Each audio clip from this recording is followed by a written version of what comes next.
Los sábados entérese de las actividades científicas y de investigación que se realizan desde el Centro de Investigaciones y Desarrollo Científico de la Universidad Distrital Francisco José de Caldas.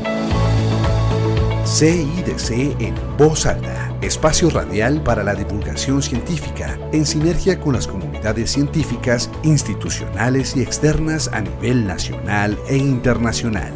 CIDC en Voz Alta. Escúchelo todos los sábados de 10:30 a 11 de la mañana a través de la UD 90.4 FM Estéreo, la verdadera alternativa de la radio.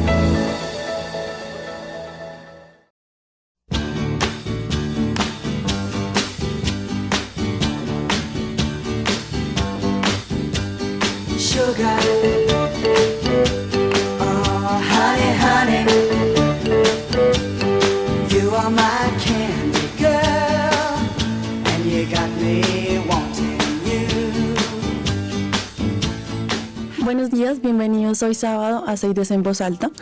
Hoy conmemoramos un día muy especial y bueno, para los que nos están escuchando, antes que nada, por la emisora La UD, también pueden encontrar esto en Spotify, y si quieren ver el video, porque estamos grabando hoy nuestro primer videocast, pueden encontrar nuestro canal de YouTube, @CIDC_UD. Bueno, como les comentaba, hoy 20 de mayo es un día muy importante mundialmente. Para quienes no lo saben, es el Día de las Abejas, y con la intención de crear conciencia sobre la importancia de los polinizadores, ya que pues las amenazas a las que se enfrentan y su contribución al desarrollo sostenible, las Naciones Unidas ha declarado el 20 de mayo como el Día Mundial de las Abejas. Esto coincide con el nacimiento del apicultor esloveno Anton Jansa. Es un apicultor esloveno, nacido en 1734 y fue considerado como uno de los pioneros de la apicultura moderna y de la enseñanza de esta disciplina. Como les acabo de mencionar, hoy estamos honrando el Día Mundial de las Abejas, valga la redundancia, por eso traemos a dos expertos para que nos cuenten un poquito más de este tema, porque pues hay muchas personas que no tenemos idea porque hay un día para las abejas. Entonces la idea es que ustedes nos cuenten un poquito de eso. Entonces para eso pues los presento. Acá tenemos a Juan Sebastián Orduz Giraldo. Él es chef de profesión y apicultor de tercera generación. Me contaba que trabaja con abejas desde los 11 años. Y pues esto fue gracias a que su papá y su abuelo le empezaron a enseñar el oficio, ¿no? Actualmente está a cargo de casi 80 colmenas distribuidas entre 7 apiarios. Y tenemos al profesor Juan Manuel Rosso. Buenos días, profe, gracias por estar acá. PhD en investigación, aprendizaje y gestión colectiva de conocimientos y prácticas para la conservación de la biodiversidad y la alimentación. Tiene experiencia como asesor y en roles técnicos, operativos y de gestión en proyectos relacionados con agroecología, etnobiología, seguridad alimentaria y manejo de abejas, claramente, y polinizadores. Entonces, bueno, como pueden ver, pues son dos personas que conocen el tema de las abejas desde puntos de vista un poco diferentes. Y nada, pues les doy la bienvenida. Muchas gracias por aceptar esta invitación. Por favor, quiero que empiecen a contarnos por qué un día para las abejas, o sea, qué es lo importante para que se celebre hoy este día pues mundialmente conocido. Entonces, no sé si quieres tú primero. Hola, bueno, pues primero muchísimas gracias por la invitación.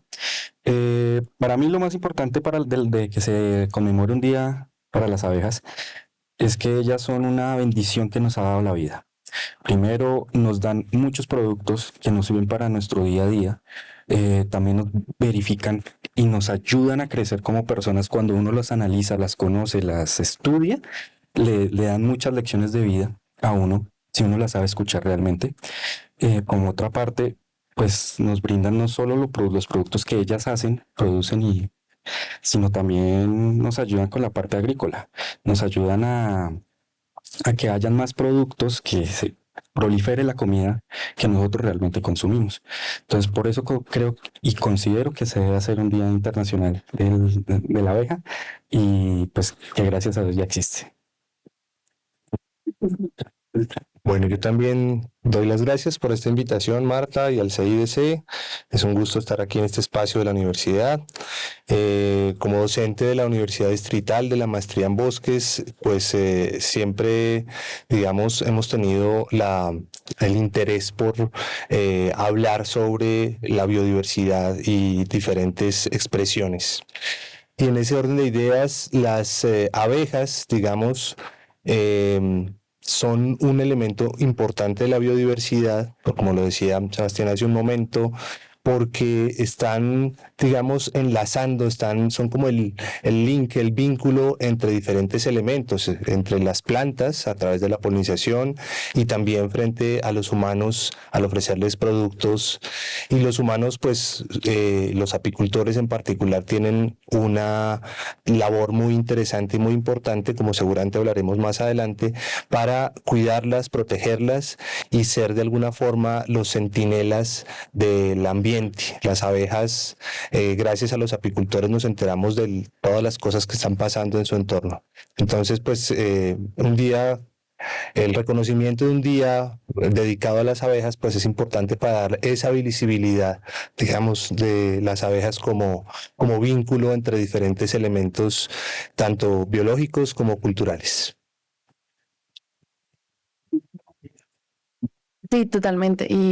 Y pues como decía, ¿no? Las Naciones Unidas lo hicieron también para que veamos la importancia de protegerlas, como tú mencionabas.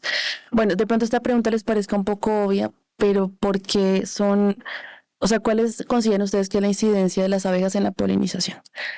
Pues desde la parte empírica que he vivido, en las zonas antes de instalar unas colmenas, antes de que haya evidencia de que hay abejas en gran cantidad de población en una zona, se pueden ver de que lo primero los cultivos agrícolas su producción es muy baja, o sea, no producen tanto. En segunda medida, los árboles, todo eso no alcanzan a proliferar lo suficiente, o sea, su periodo de reproducción se vuelve como más corto, por decirlo así. Y eso sin contar los pastos, carretón, cantidad de plantas que podemos encontrar en un sector, se ven como pasmadas, se ven dormidas, por decirlo así, por sí solas. Ya cuando se hace el proceso de instalación de las abejas, después de una temporada, eso no es inmediato, no es de un día para otro. Yo considero que por ahí alrededor de un año, ya se empieza a ver que los pastos primero crecen más rápido, junto con el carretón y otras plantas pequeñas como podríamos llamarlas de maleza.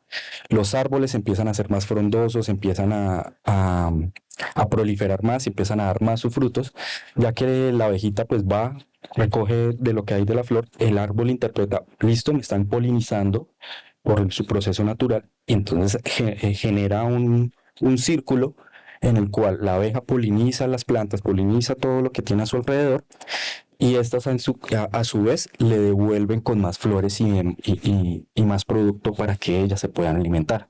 Entonces yo creo que eso es como lo más importante y lo que uno más puede ver ya cuando uno instala unas abejas, cuando uno ya las coloca en su sitio.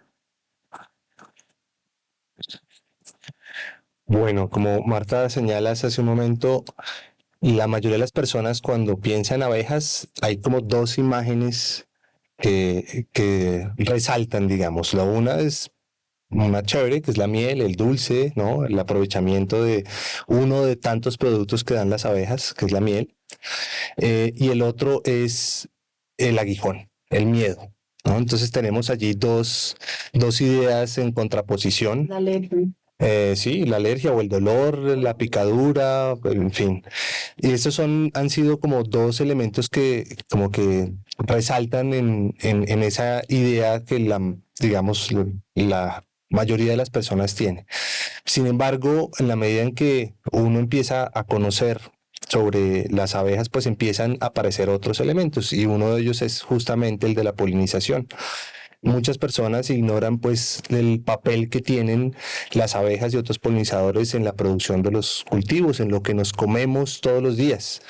Unos cálculos generales que se han hecho hablan que más o menos el 75% de los cultivos que consumimos como sociedad necesitan la mediación de un polinizador. Y dentro del gran grupo de polinizadores pues están las abejas. Quiero como hacer énfasis en una cosa que es importante y es, hay otros polinizadores, por ejemplo, muchas aves, colibrís, por ejemplo, hay también mariposas, hay también mamíferos como murciélagos, por ejemplo, que son tremendamente importantes en la polinización. Y dentro del grupo de las abejas, pues no estamos hablando de la abeja. Cuando yo empecé a estudiar, a conocer sobre las abejas, pues yo creí que había una especie de abeja. Yo también, hasta el día de hoy. Correcto, que es la Apis mellifera, que es la abeja del apicultor, ¿cierto? Sin embargo, en la medida que fui como entrando un poquito más en el tema, descubrí que en el mundo existen más de 20.000 especies de abejas. 20.000 especies.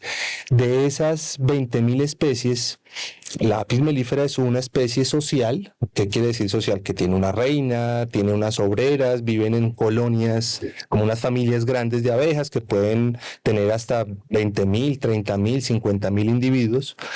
Pero además de esas abejas sociales, hay otras abejas que son solitarias.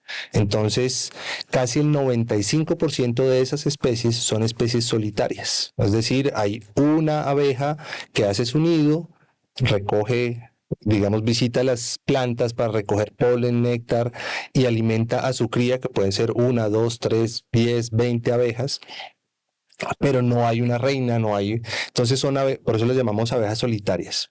Y dentro del grupo de las abejas sociales, además de las abejas melíferas, que son más o menos unas 7 especies de abejas apis, ¿cierto? Que viven en diferentes partes del mundo, tenemos también, y eso es muy importante para nosotros en Colombia, existen las abejas sin aguijón, que son un grupo de abejas también sociales, con reinas, con obreras, con división de labores, digamos, dentro de la colonia, y nosotros en Colombia tenemos 120 especies de abejas sin aguijón, más o menos. Entonces tenemos un rango muy amplio de lo que podemos llamar abejas, ¿no? Y también tenemos un rango muy amplio de lo que podríamos llamar polinizadores. Eso es un poco. Y todas estas abejas polinizan y todas hacen miel. Y sin importar si no tienen aguijón, si son solitarias. No, No. también hay una gran diferencia. Sí. Ok.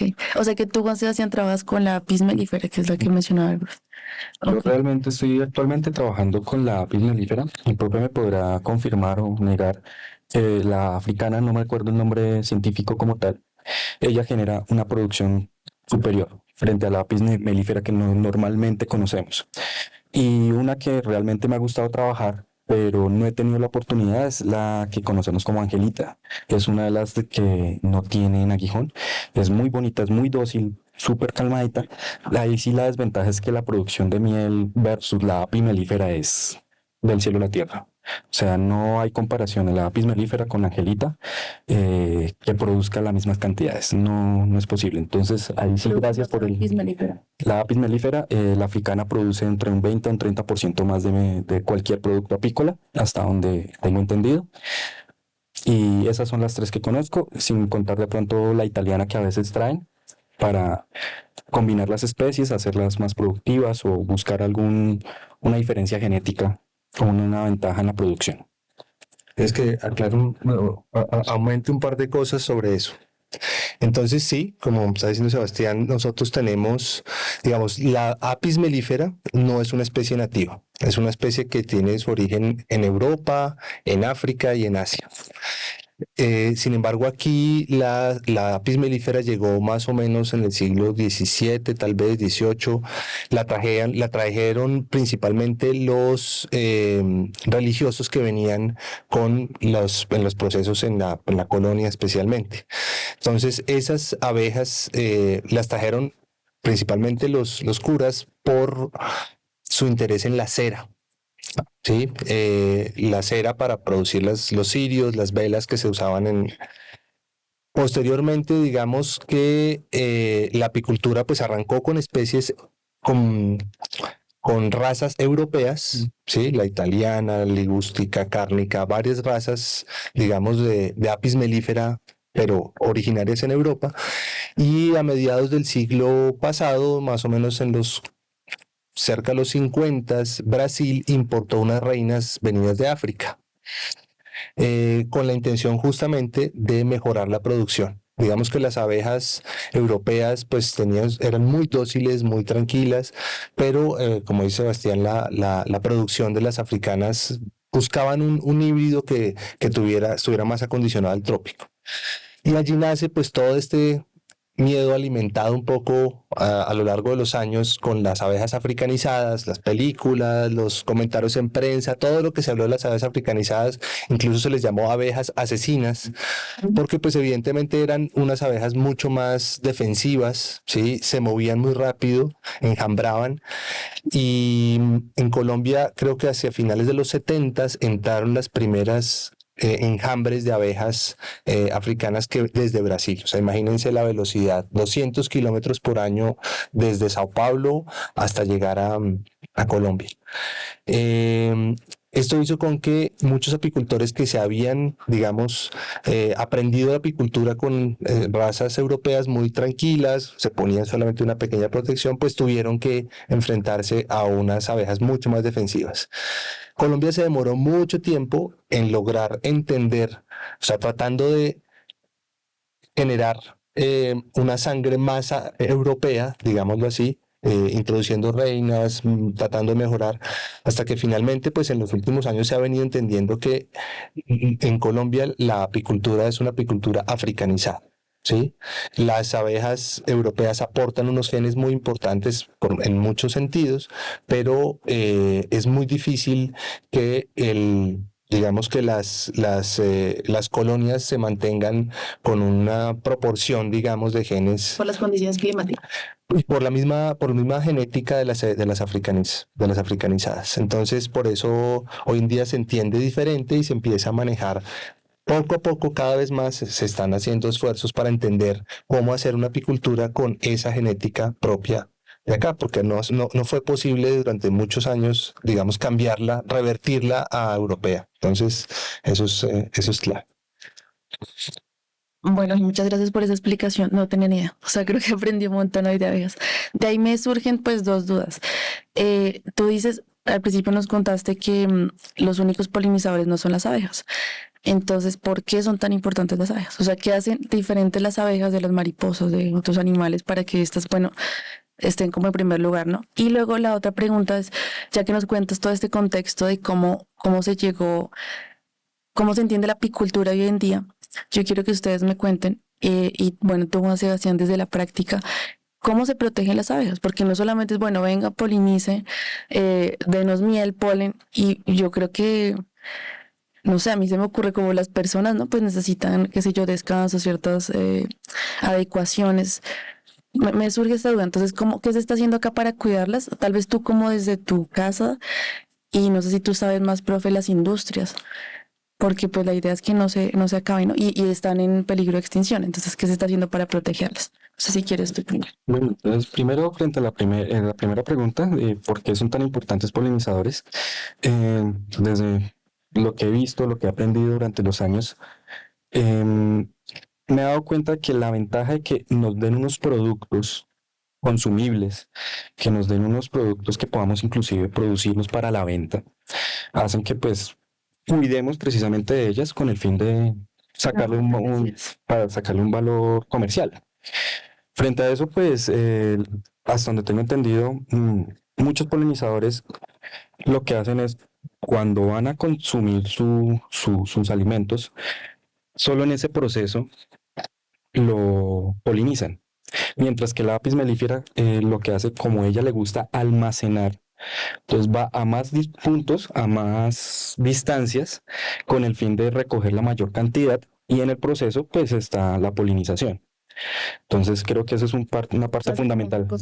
Hace dos cosas al tiempo, porque, ejemplo, las avispas son también polinizadoras, pero las avispas no tienen la capacidad, o no les gusta, por decirlo así, armar enjambres con el fin de guardar y guardar y guardar miel o sus productos, lo que necesiten. Mientras que la apis melífera, si uno le da el espacio, las condiciones de clima, las temporadas del año, ellas pueden guardar la cantidad de miel que consideren ellas necesarias para prepararse para una futura invierno o inclusive un verano extremo.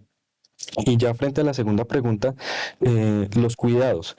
Realmente en el negocio piensan que es fácil cuidar una abeja, que solo uno va, saca miel y ya, o sea, uno solo va a sacar la miel. No, toca tener en cuenta un aspecto muy importante, y es el clima. En lluvias extremas, cuando hay inviernos muy largos, las abejitas no pueden tristemente volar en lluvia. Entonces, a pesar de que hay una buena floración, las plantas están en óptimas condiciones, no, la abeja no puede salir a consumir. El segundo caso, en veranos extremos, pues así puedan salir a consumir. Ahí tienen el clima perfecto para volar.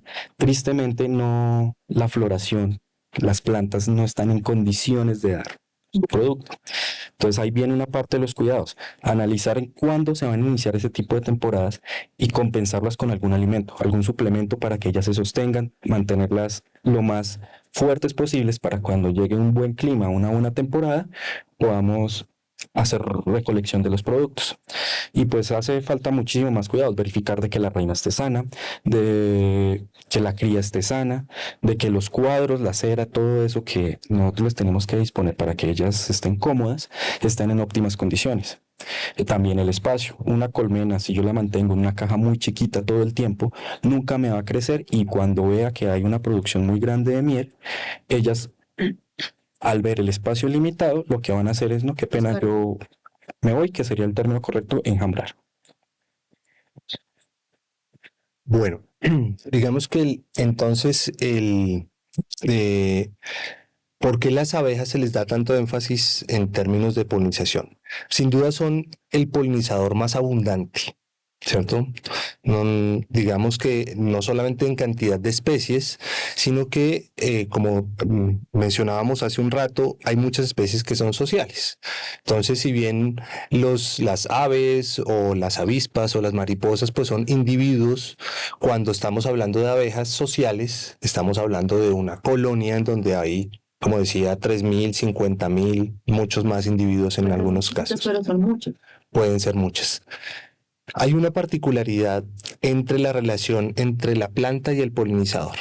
Digamos que se habla de una coevolución o de una evolución simultánea entre las plantas y los polinizadores. Algunas plantas pueden ser polinizadas por organismos muy diferentes, de acuerdo con la forma de la flor, la fisiología, la producción de néctar.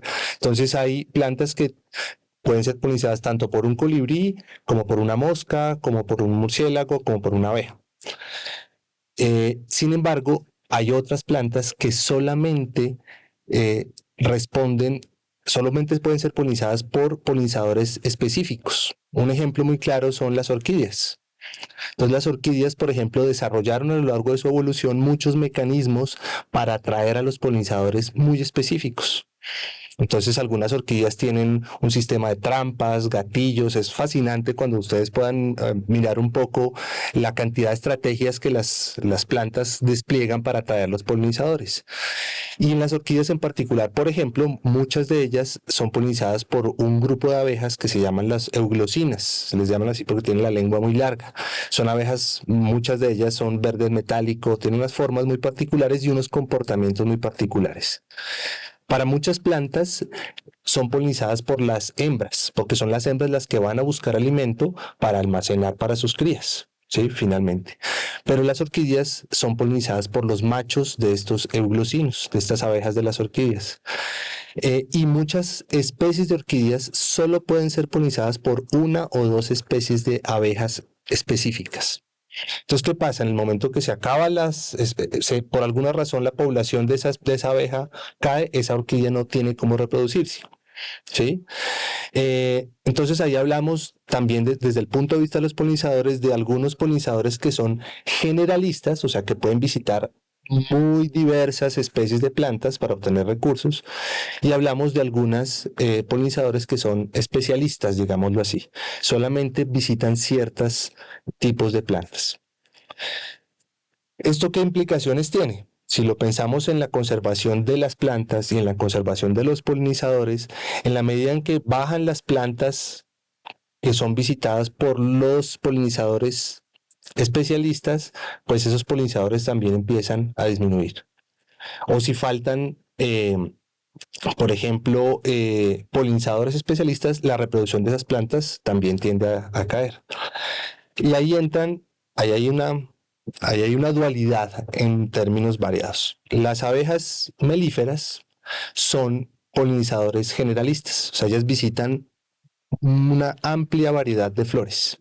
Cuando uno mira las redes de polinización, por ejemplo, ve que las apis melíferas están visitando 50 especies de plantas, mientras que las coletes, por ejemplo, los colétidos están visitando una o dos.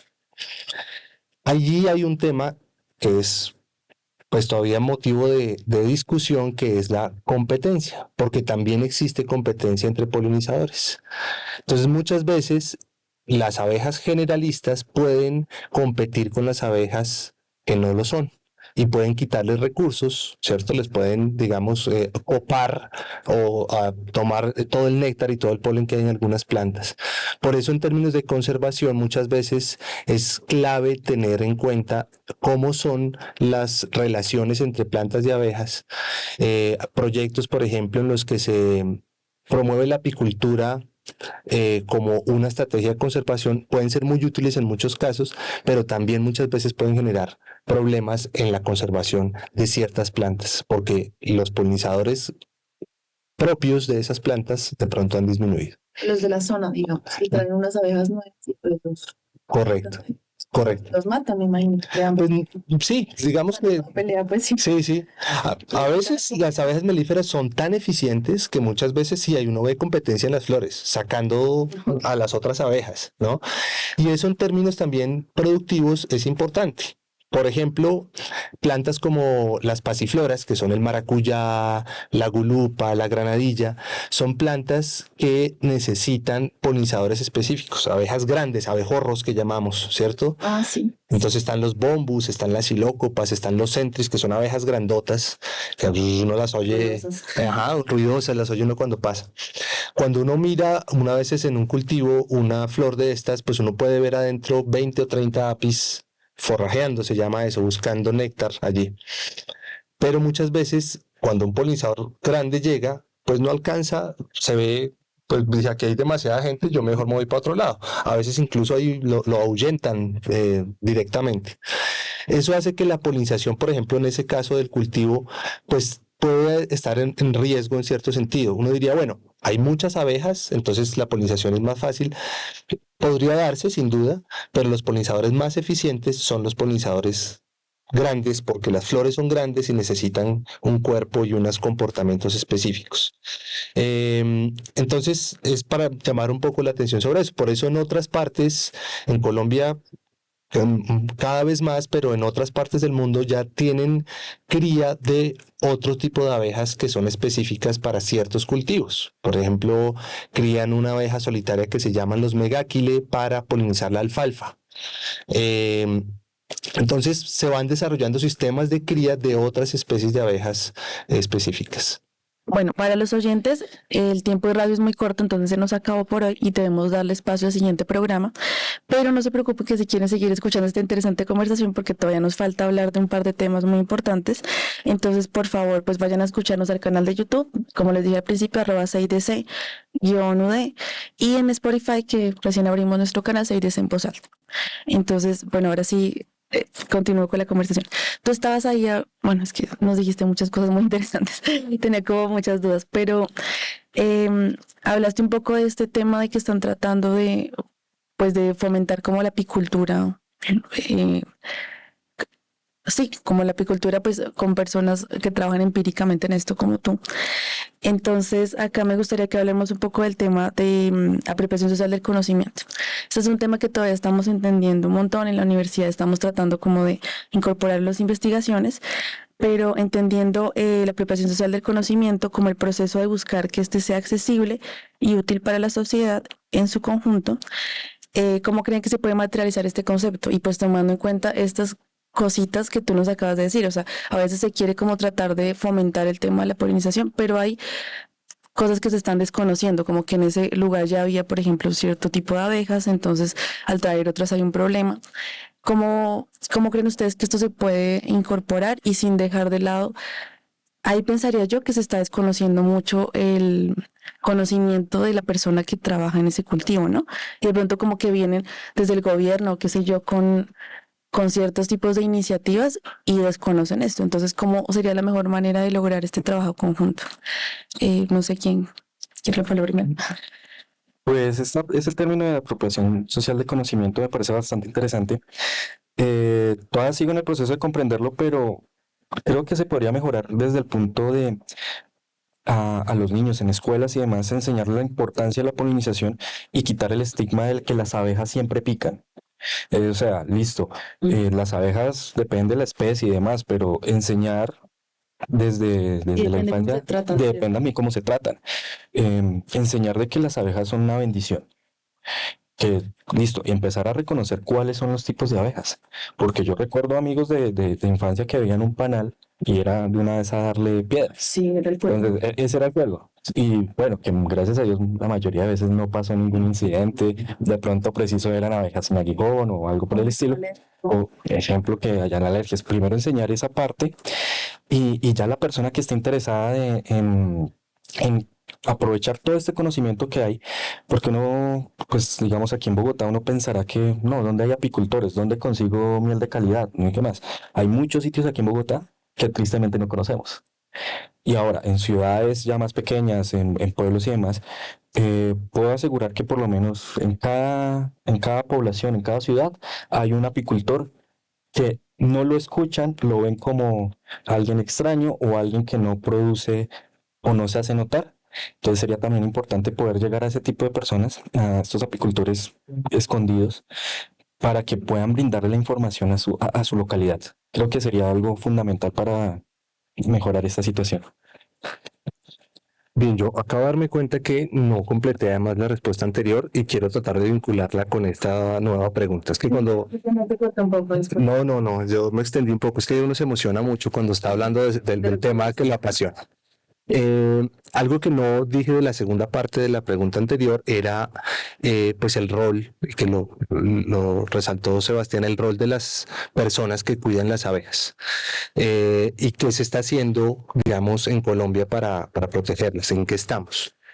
Bueno, primero yo desde lo que yo he tenido la oportunidad de trabajar, gran parte de lo que yo sé sobre las abejas no lo he aprendido en la universidad, ni lo he aprendido leyendo artículos o libros, sino lo he aprendido básicamente de los apicultores y de los meliponicultores, que es una palabra que no habíamos usado. Los meliponicultores son los criadores de abejas sin aguijón, de abejas nativas sin aguijón. Entonces está la apicultura con apis mellifera, está la meliponicultura, que es la que se hace con abejas de la tribu Meliponini, ¿sí? Que son las abejas sin aguijón. ¿Y ellos no dan miel también? Las abejas dan miel. Y las que dan miel son las abejas sociales, ¿cierto? Y Sebastián mencionó, por ejemplo, la angelita, que es la abeja, digamos, es una de las especies de abejas nativas sin aguijón más cosmopolita, la encuentra uno desde México hasta Argentina, ¿cierto? Y las abejas sin aguijón generalmente en diferentes partes del mundo hay una gran diversidad. Y son además especies que se crían desde que hay gente en América, ¿no? Los mayas, por ejemplo, eran unos meliponicultores expertos y hoy en día uno mira México, Brasil, Colombia, Centroamérica, en toda América, digamos Latinoamérica, encuentra uno gente que se dedica a criar abejas sin aguijón, o sea, hacer meliponicultura. Entonces, lo que yo he aprendido en su gran mayoría ha sido justamente de las personas que están el día a día al lado de sus abejas. Ahí es donde, o sea, la visión que yo tengo de la apicultura y de la meliponicultura viene en su gran mayoría de lo que he aprendido de la gente que está ahí. Nosotros hablamos de que los apicultores y los meliponicultores son como centinelas, ¿sí? Son como los centinelas del medio ambiente. ¿Por qué? Y esto lo voy a conectar ahorita con una iniciativa de la que hago parte hace 6 años, que es el colectivo Abejas Vivas, que fue creado un poco también para llamar la atención sobre las amenazas que hay sobre las abejas y otros polinizadores. ¿Qué pasa cuando llega un apicultor y abre sus colmenas y se da cuenta que sus abejas tienen algún problema? Por ejemplo, están agonizando. Resulta que quizá algún vecino agricultor fumigó con algún agrotóxico y ese veneno se lo llevó el viento y entró a las colmenas y las colmenas abrieron.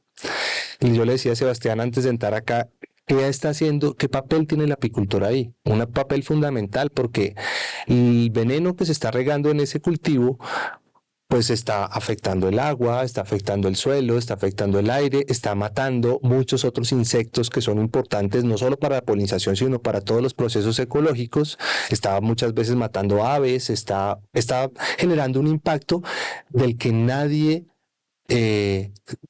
al que nadie presta atención. Se desconoce mucho. Se desconoce y nadie, pues digamos, no hay nadie prestando atención, pero el apicultor, ¿qué hace? El apicultor es el primero que ve los efectos de ese veneno en el ambiente. Lo que le está pasando a sus abejas es solamente un indicador, un reflejo de lo que está pasando en todo ese entorno. Y entonces, ese papel, digamos, de los apicultores como centinelas del medio ambiente es fundamental. En el año 2017, desde varios años antes, muchos apicultores venían denunciando que la muerte de sus abejas. Venían diciendo, se nos murieron 10, 20, 50 colmenas, generalmente por consecuencia de las fumigaciones de cultivos. Y alzaban la voz y nadie les prestaba atención, las entidades, nadie. Finalmente nos reunimos entre muchos de estos apicultores, personas interesadas, ambientalistas, académicos, estudiantes, amas de casa, y creamos una organización que se llama el Colectivo Abejas Vivas, con la intención de llamar la atención sobre esa problemática y empezar a sensibilizar justamente a la población en general sobre esa dificultad que estaban sufriendo las abejas. Y el 20 de mayo precisamente fue una de las fechas que tomamos como un hito para empezar a hablar sobre esto, y se hicieron performance, actividades en diferentes ciudades de Colombia, y desde entonces se viene haciendo un trabajo de organizarse, alzar la voz, y hasta el punto pues que hoy en día, digamos, los ecos de esas primeras voces de creación del colectivo hoy se ven reflejadas ya en decisiones de los tribunales, en decisiones administrativas para controlar el uso de los agrotóxicos, que es uno de los principales problemas que tiene la conservación de las abejas y los polinizadores, no solo en Colombia, sino en todo el mundo. Tenemos allí un diálogo todavía que establecer con el sector agrícola, principalmente, porque está basado, digamos, nuestro modelo agrícola está basado en un sistema de producción que no considera necesariamente al ambiente como parte de su sistema productivo. Entonces las afectaciones y los daños, no solo por los agrotóxicos, sino por los mismos sistemas, pues causan, digamos, grandes daños a los apicultores, a los meliponicultores, al ambiente, pero por otra parte está todo el tema de la producción, ¿cierto? La producción agrícola, la producción de alimentos. Entonces, estamos en el proceso de generar una conversación y cómo logramos seguir produciendo alimentos, pero alimentos sanos. Porque es que eso es lo otro, ¿no? Si uno compra unos tomates o compra un kilo de fresas, uno sabe que esos cultivos en particular tienen una carga de agrotóxicos y hay muchos, digamos desde el punto de vista sanitario, muchas enfermedades que se producen en la gente por consumir frutas y verduras que vienen de cultivos que han sido hiperfumigados. Entonces tenemos allí una conversación como sociedad pendiente para lograr un equilibrio entre todas esas cosas. Y los apicultores son fundamentales como indicadores, como centinelas de lo que está pasando alrededor. No sé si me quedé sin responder además algo más de la pregunta. ¿Por qué dirían ustedes que es tan difícil erradicar estos cultivos a los que fumigan tanto? O sea, si ya se sabe que le hace daño a las personas, ya se sabe que le hace daño a las abejas, a un montón de componentes, ¿por qué es tan difícil erradicarlos? ¿Por qué la insistencia en tenerlo? Hablamos sobre eso ahorita, ¿no? Es que es un tema bastante complejo, porque a un agricultor lo que le importa es la productividad, ¿sí? También toca tener en cuenta que un gran porcentaje de los agricultores colombianos no tienen el conocimiento o no tuvieron el acceso a un conocimiento más amplio. Entonces a ellos les importa es llevar la papita a la casa. Es poder brindarle lo mejor que pueden ellos a sus hijos y familiares, ¿cierto? Entonces, el agricultor se pone en el papel, no, quiero cero químicos, quiero cero contaminantes para darle algo bueno a la humanidad. Listo, llega, saca una cebolla cabezona de un tamaño inferior. Llega aquí a Bogotá a competir con los precios de otros agricultores con una cebolla así de grande a mitad de precio. O sea, el mismo sistema en el que estamos agrícola, comercial, económico, no sé cuál sería el punto, nos obliga a que sacrifiquemos parte de salud para obtener un beneficio más grande y así poder consumir alimentos. O sea, la ventaja sería de pronto en localidades muy lejanas, donde pues tienen la oportunidad de criar y crear buenos alimentos muy naturales, muy sanos, pero se quedan en ese punto. Solo se quedan ahí en ese gremio chiquito. Imagínate cuántos alimentos se requieren para traer a Bogotá, la cantidad que se necesita. Entonces el agricultor no tiene la capacidad de decir, no, no aplico agroquímicos porque primero va a perder prácticamente su cosecha cuando la traiga versus la competencia en parte económica. Segundo, traslados y demás afectan también ese tipo de decisiones de me meto natural o me meto con agroquímicos. Entonces creo que eso es lo más delicado porque no es solo pensar por decirlo así, suena feo, en las bonitas intenciones, sino también toca, pues tristemente, pensar en el bolsillo del agricultor. Sí, es difícil luchar contra el sistema. Ujú. Bueno, aquí sobre ese tema voy a tratar de vincularlo precisamente con, y ya sé que se me olvidó, apropiación social del conocimiento. Muy bien. Y lo dice Sebastián tal cual y lo conversábamos antes de entrar hoy acá.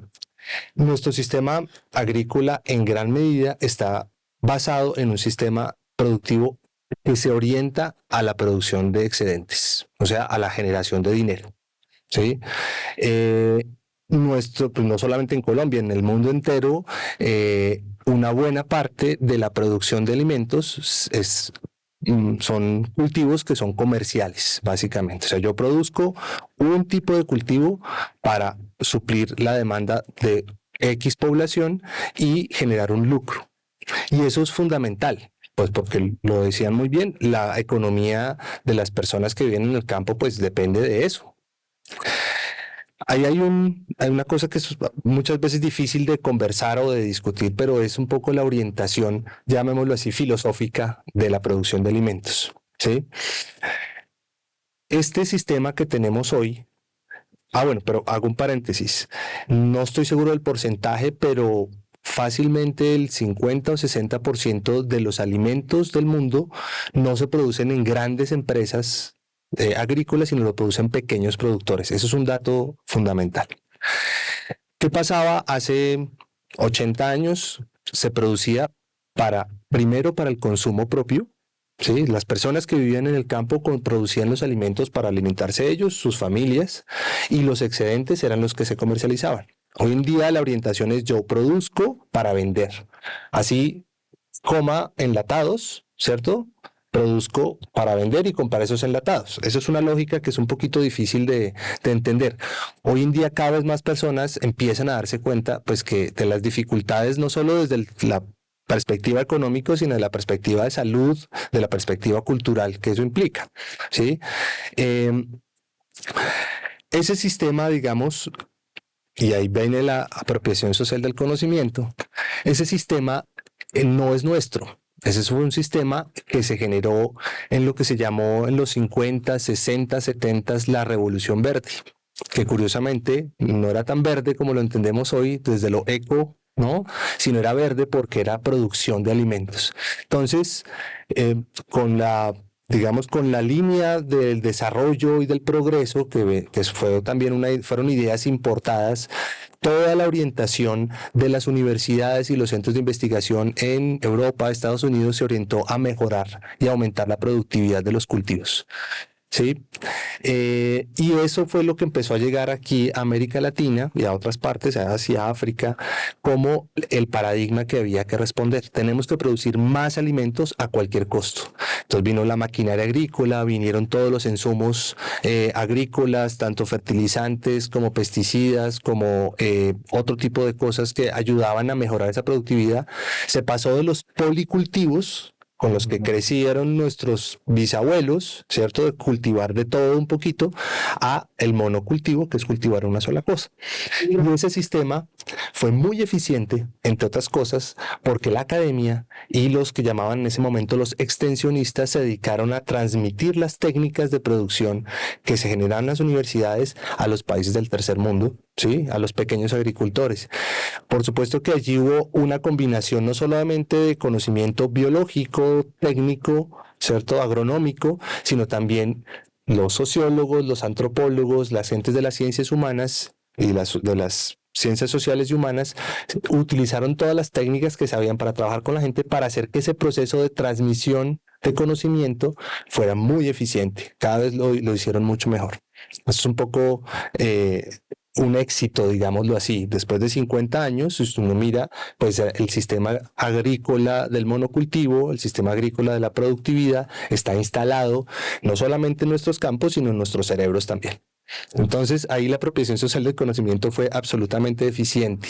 Se demoraron 50 años, pero hoy en día es muy difícil que alguien piense en producir comida para comer y no producir comida para vender, ¿sí? Y ese sistema, pues por supuesto, viene de la mano y está estrechamente ligado al uso de insumos como los pesticidas, los agrotóxicos, para controlar lo que se entienden como plagas. Cualquier bichito que se vea es una plaga, entonces yo voy a perder mi inversión, entonces fumigo con de todo, con unas mezclas además espantosas. No solamente no sigo las recomendaciones de fumigación, sino que además hago unas mezclas por miedo a que se me pierda esa inversión. Y eso causa enfermedad al suelo, al agua, ya lo dijimos, a los trabajadores agrícolas mueren de cáncer y de una cantidad de cosas tremendas, pues porque todo el tiempo han estado expuestos a esos venenos. Entonces al final se obtiene un lucro, pero es muy relativo ese lucro. ¿Cuál es el costo social y ambiental de esa productividad? Para la misma familia agricultora, ¿cuál es el costo a largo plazo de ese proceso? Por eso creo yo que por ese proceso de apropiación social del conocimiento es que hoy en día es difícil, pero se está dando la conversación. Hay que dar esa conversación. ¿Cómo logramos seguir produciendo los alimentos? ¿Cómo logramos hacer que además la gente se enamore de lo que es, de ser campesino, de ser, ¿cierto? Nuestros jóvenes, también lo hablábamos hace un momento, pues están cansados de tener que cargar con todas las dificultades que trae producir comida en el campo colombiano y se van para las ciudades. No digamos que a vivir mejor, pero se van y el campo se está quedando sin esa transmisión del conocimiento tan importante sobre conocer la planta, conocer cómo sembrarla, cuándo, dónde, las lluvias, todo ese conocimiento sobre la agricultura que es tremendamente importante y se está perdiendo. Hoy tenemos una contracultura, llamémoslo así. Muchas personas de la ciudad que llevamos 1, 2, 3 generaciones viviendo en las ciudades nos estamos dando cuenta que este modo de vida pues no funciona muy bien, no solo para nosotros no funciona bien, para nuestros hijos, sino para los demás seres, digamos, del planeta, y entonces empezamos a volver a mirar al campo, volver a valorizar, digamos, a darle valor a ese conocimiento, a ese esfuerzo que hacen las personas que trabajan sus abejas, su cultivo, sus animales, en fin.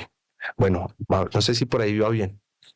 Sí, pues, pero me surgió una duda enorme. No sé si nos lleva acá 2 horas para responderla, pero no se podría entender la apropiación social desde el conocimiento más como desde el trabajo conjunto entre estas personas, los agricultores y los apicultores, bueno, y estas personas que generan como conocimiento desde la academia, pero no para aplastar lo que hace el agricultor, no para decirle, esas no son las formas naturales, porque además no sé si suene muy romántica, pero pues los alimentos y todo va a salir mucho mejor desde el conocimiento del agricultor, desde cómo él sabe y ya conoce el clima y la tierra, y lo hace como con ese amor porque él lo consume y también eso es lo que le da a los demás. Entonces yo entendía más apropiación social del conocimiento desde un punto de vista pues como más bonito, como escucho a ese agricultor, entiendo lo que tiene para decir desde su experiencia, y yo desde la academia qué le puedo aportar para que haya como no al revés, no como aplasto eso que están diciendo ustedes y háganlo de esta forma. Correcto. Muy sistematizada. Ese es un poco quizá pues el ejemplo que vi en la Revolución Verde, pues es el reflejo negativo de esa apropiación social, ¿cierto? Pero justamente la crítica principal a la Revolución Verde y a todo este sistema de transmisión de conocimientos, y por eso cuando no me gusta esa palabra que se usa, la extensión. En las universidades, cuando estudiamos, nos enseñan, hay una materia que es extensión agrícola o extensión pecuaria. ¿Qué implica esa palabra? Implica que yo, que estoy en una universidad, que soy el doctor, que soy el investigador, le voy a extender a ese pobre campesino mi conocimiento sabio, ¿cierto? Mi sabiduría. Sí, no, cuando es un trabajo conjunto. Claro, cuando no debería ser así. justamente es esa persona la que conoce su contexto ambiental, social, productivo y de la cual yo podría aprender mucho. Y por supuesto que la academia y la ciencia occidental tienen unas herramientas muy poderosas para generar conocimiento, pero muchas veces, digamos, el origen de ese conocimiento es muy distinto y usualmente desde la academia ese conocimiento ha sido subvalorado en el mejor de los casos, pero casi siempre menospreciado.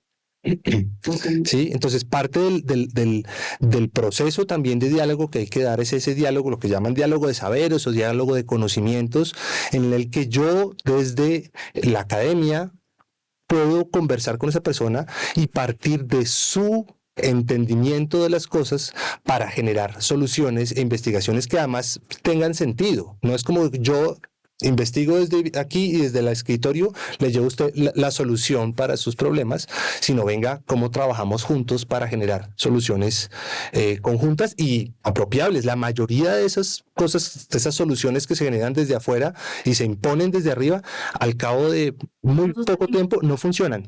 No funcionan, o si funcionan, funcionan destrozando todo lo que hay. Claro, porque no toman en cuenta el medio ambiente, no toman en cuenta las condiciones económicas, bueno, no sé, de crianza, absolutamente todo. O sea, si me interesa que mi conocimiento esté ahí, pues tengo que conocer qué es lo que está ahí, porque no, pues como yo lo veo y entonces ya lo tiene que poner. ¿Tú qué opinas? Ya en este caso, pues a mí me ha pasado últimamente, los últimos 10 años, he visto un cambio positivo frente a la apicultura.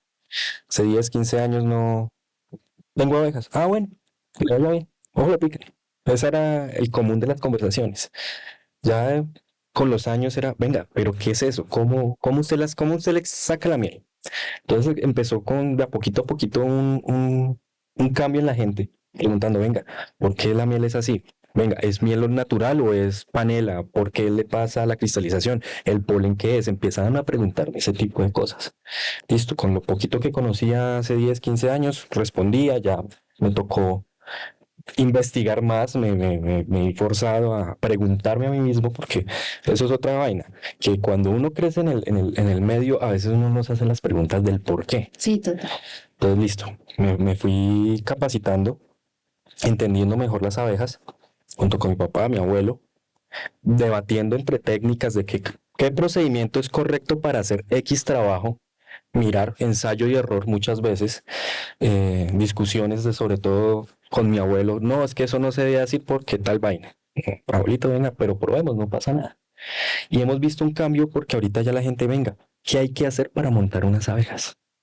Tengo tal terreno, ¿se puede ahí? Pues entonces, poquito a poco, lo que se fue todo el mundo a la ciudad, actualmente hay un buen porcentaje que quiere volver al campo, quiere volver a coger eso, y están perdidos, porque cortaron la línea, y cuando van a investigar, que gracias a Dios tenemos en internet, tenemos muchos medios, encuentran que tienen que estar tecnificados, que tienen que tener un poco de capital de invertir para poder producir algo que dicen como no, no, pues yo no quiero esto, yo no quiero agroquímicos, yo no quiero esto.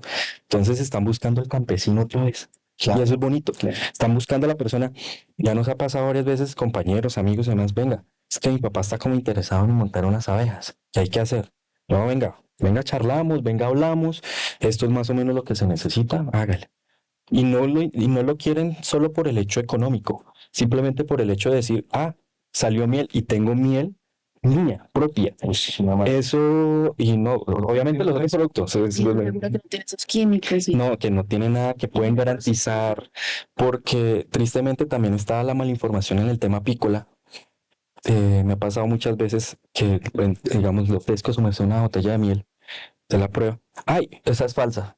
¿Por qué, mi señora? ¿Por qué, mi señor? No, es que no sabe a la miel de la pollería. Bueno, pucha, carabes.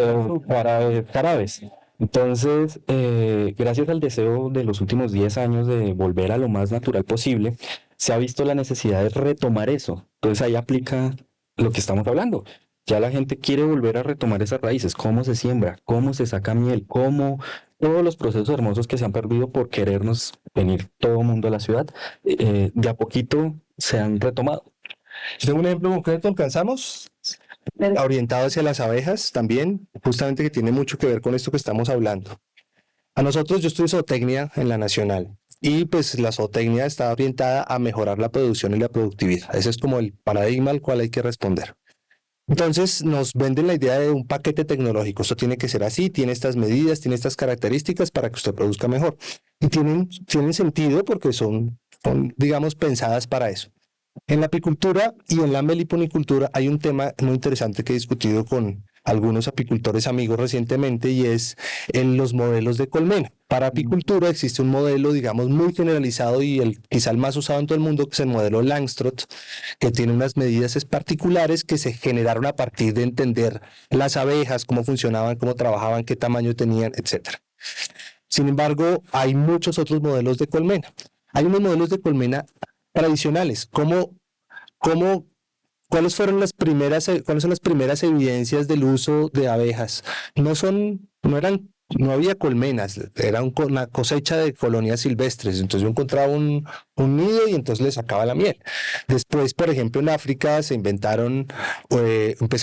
como las abejas muchas veces hacen nidos en troncos, entonces cogían el tronco, lo cortaban, lo cerraban y se lo llevaban o lo dejaban en su sitio y iban a aprovechar la miel y le volvían a cerrar.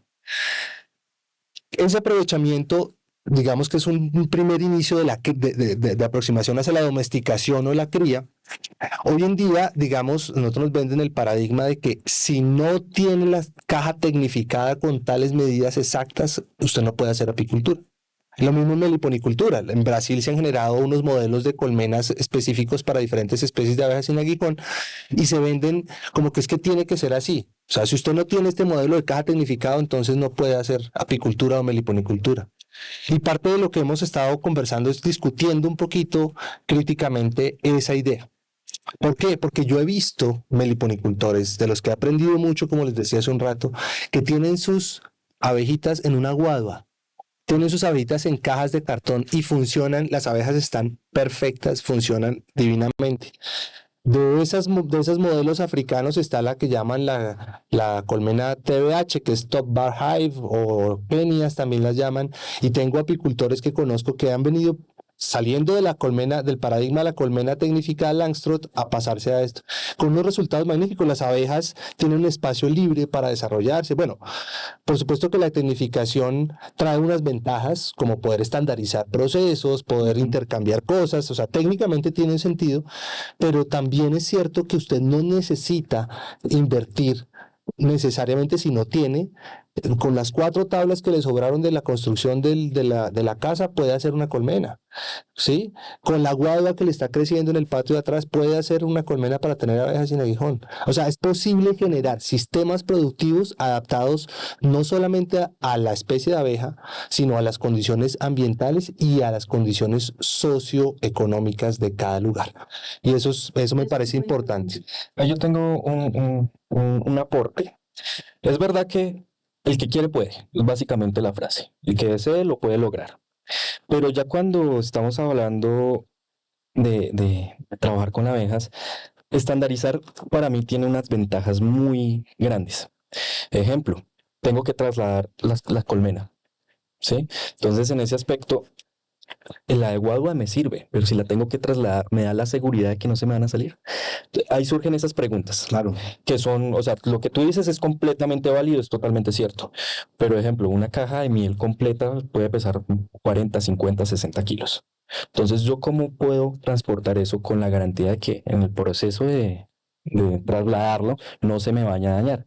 Entonces, ahí es cuando, pues, gracias a mi papá es apicultor y también carpintero, entonces él hizo su propia línea de producción para eso. ¿Y qué madera compraba? Compraba madera de la mejor calidad posible, que fuera rentable, que les gustara a las abejas, que eso es también importante. No a las abejas les gusta todo. En tema de ceras, que por economía venden una cera hecha de parafina, las abejas no les gusta. Entonces, analizar también esos detalles, y no digo que no sea posible todo eso, simplemente que pues cuando uno empieza, por decirlo así, tecnificar, uno logra controlar mejor la situación. Sin duda. Y pues, si voy a tener una colmena en mi casa, solo una, no hay lío. Ya cuando estamos hablando de cantidades por encima de 50, 60 colmenas, creo que ahí ya entra el punto de tecnificar, entra el punto de organizar correctamente con el fin de, pues, evitar cualquier riesgo posible. O sea, el apicultor va preparado para un piquete, pero de pronto la vaca que está en el mismo potrero que las abejas pues, no lo va a soportar. Entonces, analizar esos detalles para poder también quitar el estigma de que la abeja es asesina, porque es también muy importante. De acuerdo. De acuerdo, José Sebastián. Yo creo que, bueno, ustedes nos enseñaron muchas cosas hoy, muchas cosas, y creo que quedan muchas dudas que daría para 3 programas, pero en conclusión, pues sería, yo creo que el mensaje más claro es como tener curiosidad, investigar desde todos los puntos. O sea, si tú quieres, por ejemplo, no sé, como tú decías, profe, de pronto con una cajita hacer tu panal y eso, pues investigar bien, porque no es como tan así. Y también investigar cuáles son las condiciones correctas, porque no es como hacerlo porque lo dicen con ciertas normas que a veces no tienen que ver con el medio ambiente, ¿no? Entonces creo que ese sería como el mensaje. Y también como derribar tantos mitos que tenemos las personas ya como civiles, los que no trabajamos con abejas, pero pues hay mucho mito. A veces ve uno la abeja y por miedo la mata. Y eso uno puede parecer, ay, pero es una abeja, pero igual pues estás haciendo daño. Entonces, y además es un ser vivo, ¿para qué hacerlo? Y que es inofensivo. Simplemente como aprender a averiguar cómo tratarlo. Si de pronto eres alérgico, pues no sé, cargar tu medicamento o algo así, pero no necesariamente lastimar al animal. Bueno, pues sin duda un programa muy, muy interesante, de verdad. Yo estoy así como, ni me di cuenta que pasó el tiempo tan rápido, pero pues ya nos toca terminar. Muchas gracias por habernos acompañado, por aceptar esta invitación. A ti, Juan Sebastián, que viniste desde Boyacá, y a ti, profe Juan Manuel. Muchas gracias, y gracias a los oyentes por escucharnos un sábado más. Muchas gracias.